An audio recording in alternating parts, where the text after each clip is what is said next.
whatever planets have been moving and doing, I don't even know what, over the last couple of weeks.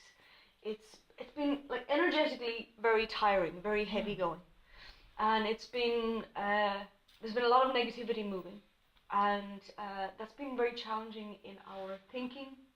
Usually, where we'll first feel negativity is in our mind. Something will change in our thinking. And it could just be around somebody will feel an impatience or an irritation or something like that that gives us an indication that negativity has come through. So that should lighten by this week. Just eclipses stir up an awful lot of stuff. The full moon eclipse a couple of weeks ago was really, really particularly strong. So here's hope and touch wood and all that kind of thing, that this week feels a little bit lighter. So, because it's Valentine's this week, and Valentine's, we traditionally focus on love and things like that. So I found this poem today. It's not a poem. It's just a piece of writing, but it doesn't speak about love. It speaks about joy. But you could easily interchange the words. But I'm going to speak about it in terms of joy, because for me, joy is something that's very distinctly from our soul. It's a soul experience. We have joy. Love, we can have human experience, we can have soul experience of love, things like that. But joy in particular feels something kind of deeper. And it's a deeper way of, let's say, gauging what track we're on. So I'll read this to you and see what you think about joy.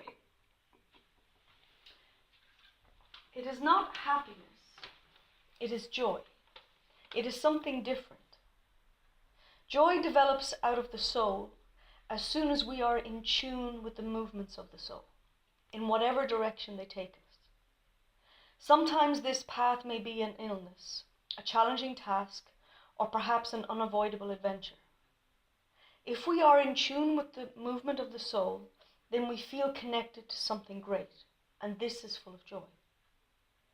Joy has a quality of completeness, of fullness, that comes from this connection. This joy is quiet, it rests, and it has weight, and it shines. So if we are in the presence of people who experience this joy, we ourselves become quiet, collected, and centered. And this joy has no purpose, no wishes, and no regrets. It is in tune even with guilt and the consequences of guilt. Strange as it may seem, guilt has a divine quality. If we are in tune with it, it connects us to something very deep and very strong. When we are faced with difficult situations, which demand much of those involved, then we too must not feel any regret or desire to change the situation. There is very often greatness in those involved, no matter how terrible their circumstances may appear to us. Once we agree to our own destinies, fates, and entanglements, and also to the entanglements and difficulties, the guilt and the suffering of those whom we love, then we experience joy.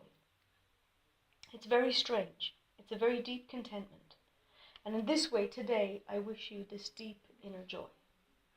That's from a guy called Bert Hellinger. He's the guy who started the family constellations work. And he's just quite a phenomenal therapist and philosopher.